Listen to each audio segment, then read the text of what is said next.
Mamma mia, salut les amis et bienvenue dans cette nouvelle vidéo consacrée à Java niveau intermédiaire. Alors dans cette vidéo, nous allons voir la notion d'interface. La notion d'interface, c'est une notion très importante parce que vous allez le voir dans les vidéos à venir, on ne pourra pas s'en passer. C'est aussi une notion qui est très difficile à comprendre lorsqu'on débute. Ça a été mon cas, mais croyez-moi, c'est vraiment quelque chose de très simple. Dans cette vidéo, nous allons commencer par les bases. Nous allons voir comment créer une interface, comment faire en sorte qu'une classe puisse implémenter une interface et ainsi de suite, ok? Alors, commençons déjà par définir ce que c'est qu'une interface. Si vous vous rappelez, on avait créé une classe abstraite. Et je vous ai dit qu'une classe abstraite, c'est une classe qu'on ne pouvait pas instancier, ok? Donc, dans notre cas, on ne pouvait pas mettre par exemple new form parce que form est une classe abstraite. Ensuite, je vous avais parlé des méthodes abstraites. Une méthode abstraite, c'est une méthode qui n'a pas de corps, qui n'a pas d'implémentation. Ce qui fait que si on héritait d'une classe abstraite, alors il faudra maintenant implémenter cette méthode abstraite-là. Dans le cas contraire, si on ne veut pas l'implémenter, la classe qui hérite de notre classe abstraite doit elle-même être définie en tant que classe abstraite. Une interface, ce n'est rien d'autre qu'une classe 100% abstraite. Je me répète, une interface, ce n'est rien d'autre qu'une classe 100% abstraite. C'est-à-dire qu'au niveau d'une interface, vous n'aurez que des méthodes abstraites, des méthodes qui n'ont pas de corps. Dès le départ, vous pouvez vous poser cette question, mais à quoi cela va servir? Commençons déjà par voir comment créer une interface et comment définir des méthodes abstraites au sein de notre fameuse interface. Donc pour créer une interface, c'est très simple. On procède de la même manière que lorsqu'on créait une classe. Donc je viens par exemple à ce niveau, je fais un clic droit, je viens sur New et je peux choisir ici Interface pour créer une nouvelle interface. Un raccourci serait de venir à ce niveau-là et choisir également Interface. Ok. Donc une fois que je clique sur cette fameuse icône, on me demande le nom de mon interface. À ce niveau-là, par exemple, je vais l'appeler ici Animal. Donc je peux écrire Animal comme cela. Ensuite, je clique sur Finish. Automatiquement, qu'est-ce que vous voyez? On a une nouvelle interface qui a pour nom Animal. Comme vous pouvez le voir, pour définir une interface, il faudra mettre public, comme on le faisait pour notre fameuse classe. Ensuite, il faut mettre ici interface, donc public interface, et le nom de notre fameuse interface ici animal. Oups, comme cela. Donc c'est pareil que ce qu'on avait fait ici pour une classe. Par exemple, prenons cet exemple-là. Public, classe et le nom de la classe. Ici, c'est seulement le mot-clé classe qui est remplacé par interface. Tout à l'heure, j'ai dit qu'une interface sera composée que de méthodes abstraites.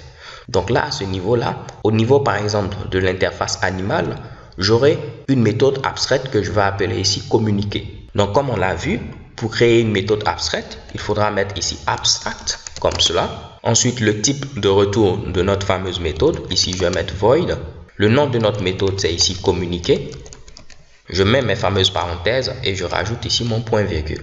Donc là, je viens de définir une méthode abstraite au niveau de notre interface animale. Et là, au niveau de l'interface animale, vous n'aurez que des méthodes abstraites. Vu que vous n'aurez que des méthodes abstraites au niveau d'une interface, vous n'êtes pas obligé de mettre ici le mot-clé abstract.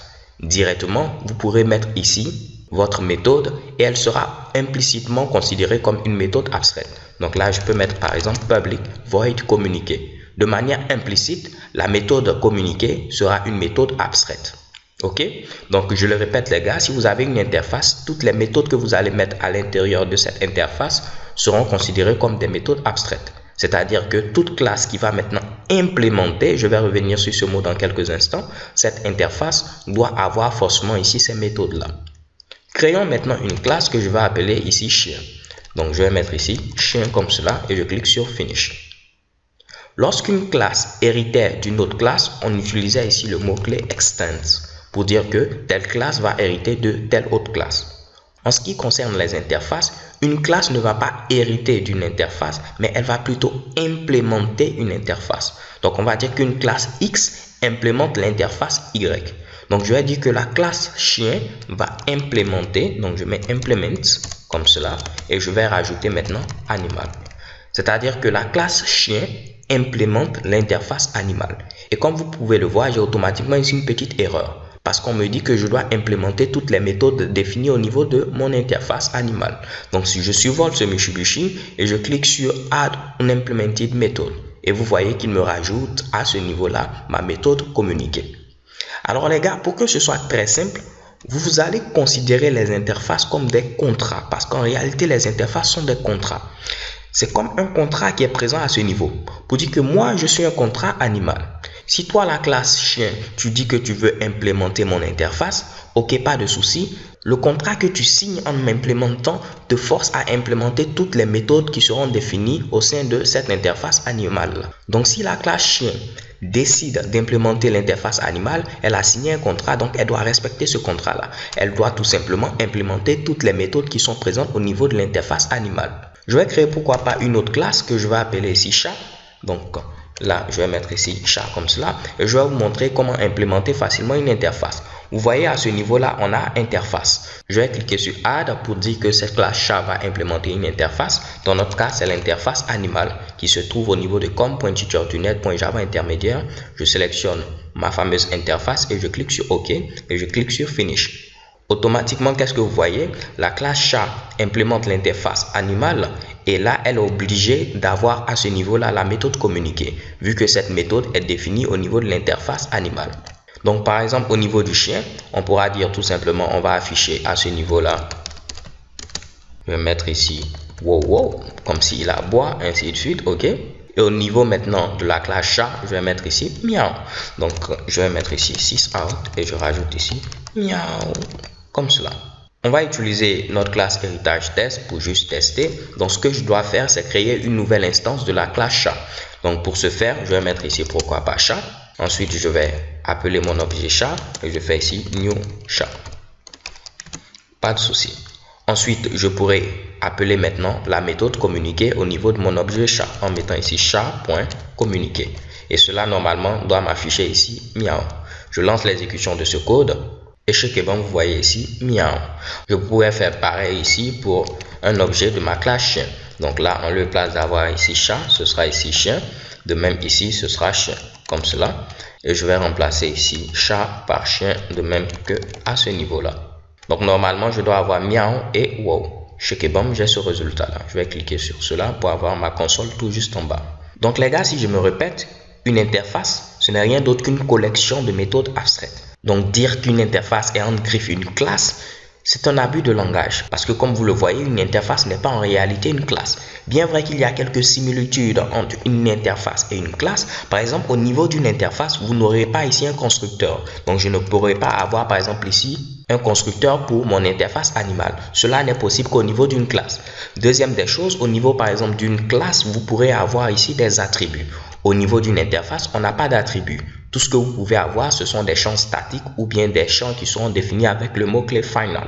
Donc, il y aura vraiment quelques différences entre une interface et ici une classe. Mais ce qu'il y a à retenir de manière globale, c'est qu'une interface sera à ce niveau-là tout simplement un contrat. Un contrat que toute classe qui implémente cette interface devra respecter. Ok? Donc, si tu m'implémentes, tu respectes mon contrat. Si je ne vais pas respecter, alors il ne faudrait pas m'implémenter. L'affaire est très simple et l'affaire est très claire. Donc, grâce maintenant à l'interface et ce qu'on a vu dans la vidéo précédente en rapport avec le polymorphisme, cela peut également s'appliquer. Vu qu'un chat et un chien sont tout simplement ici des animaux, donc je pouvais stocker ce Mitsubishi au niveau ici de animal. Donc, vous pouvez utiliser ici votre interface comme un type. Parce qu'une interface, c'est un nouveau type que vous créez. Je vous avais dit qu'en lieu et place de dire classe, d'autres personnes disent type. Également, une interface, lorsque vous la créez, c'est un nouveau type que vous créez. Donc, je pouvais dire que je crée un nouveau chat et je vais le stocker au niveau du type animal. Ok?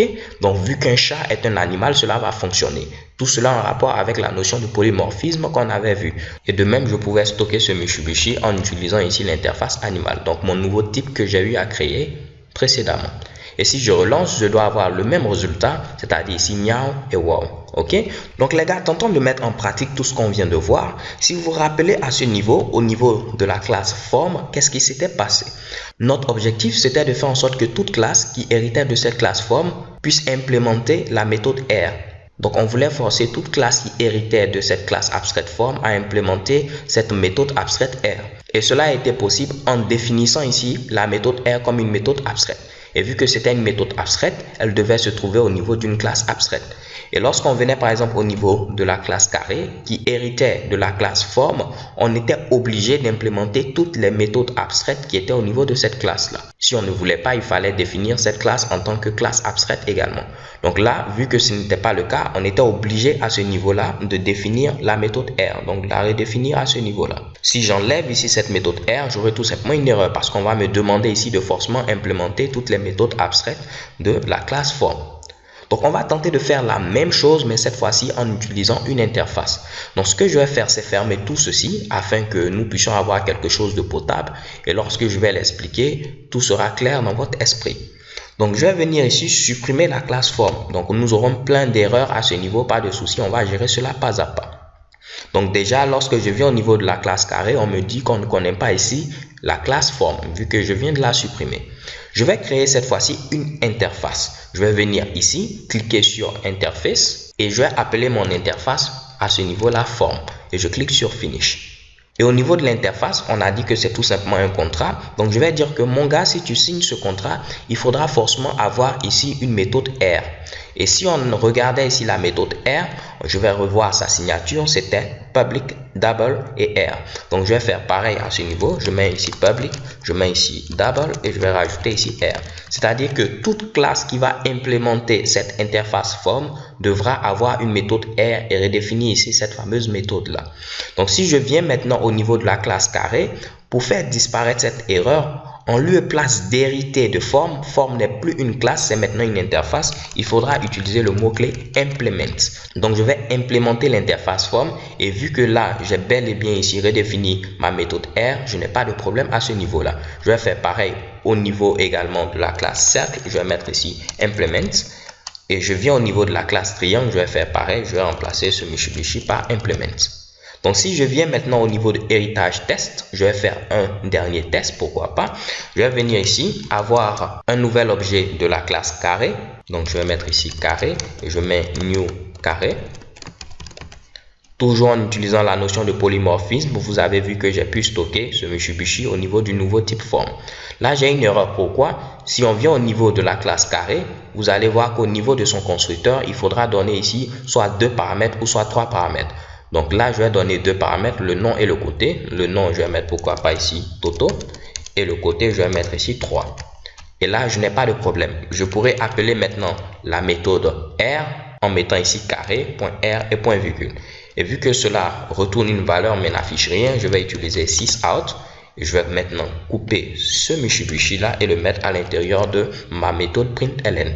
Donc normalement ici, l'aire de mon carré doit être ici 9 puisque c'est 3 fois 3, côté fois côté. Je lance l'exécution de ce code et mamma mia, vous voyez, j'ai bel et bien ici 9. Tentons de faire maintenant un dernier test. Je vais avoir ici un tableau de forme. Donc je mets ici forme. Je vais rajouter mon crochet. Je vais l'appeler ici tab. Je vais mettre ici new form comme cela. Et je vais dire que ce sera un tableau qui pourra contenir 3 valeurs. Au niveau de l'indice 0, je vais mettre ici pourquoi pas une nouvelle instance de la classe carré. Donc il faudra donner un nom et il faudra donner à ce niveau-là également le côté. Au niveau de l'indice 1, je vais mettre une nouvelle instance de la classe cercle et au niveau de l'indice 2, une nouvelle instance de la classe ici triangle. Maintenant, au niveau de la classe triangle, si je ne me trompe pas, je n'avais pas modifié le constructeur, donc cela pourra fonctionner sans problème. Et de même, au niveau ici de la classe cercle, je n'aurai pas besoin de donner de paramètres. Donc là, normalement, tout doit fonctionner à la perfection. Je peux faire ma petite boucle for each. Et je vais dire que pour chaque forme que tu vas trouver au niveau de mon fameux tableau, tu vas prendre cette fameuse forme et m'afficher ici son R. Donc, je mets ici forme.r. Donc les gars, comme vous pouvez le voir, avec les interfaces également, la notion de polymorphisme est applicable. Si je lance l'exécution de ce code, j'ai 16 parce que ici côté fois côté 4 fois 4, 16. Ensuite ici j'ai 4 parce qu'à ce niveau également il va faire le calcul adéquat. Base fois hauteur sur 2, 4 fois 2, 8. 8 divisé par 2, cela va faire tout simplement 4. Et à ce niveau-là également, il fait le calcul pour le cercle. Cela va faire pi multiplié par 4 multiplié par 4 et cela me donne ce résultat. Ok, alors les gars, c'est tout pour cette introduction aux interfaces. Déjà, je sais que vous devez vous poser une petite question. Vous allez me dire, mais ce que tu viens de dire, je l'ai compris, mais on peut voir qu'on peut remplacer les classes abstraites par les interfaces et cela va nous donner à peu près le même résultat. Donc, quand est-ce qu'il faut utiliser les classes abstraites? Quand est-ce qu'il faut utiliser les interfaces? Je suis un peu confus, je ne comprends plus maintenant. Ne vous inquiétez pas les gars, pour l'instant si vous avez compris qu'une interface est une collection de méthodes abstraites, qu'une interface c'est tout simplement un contrat et toute classe qui implémente cette interface devra respecter ce contrat, c'est que mon objectif est atteint. Surtout ne vous inquiétez pas, dans les vidéos à venir, nous verrons dans quel cas il serait bon par exemple de définir une classe abstraite ou une interface. So thank you guys for watching, don't forget to subscribe and have a nice day, peace.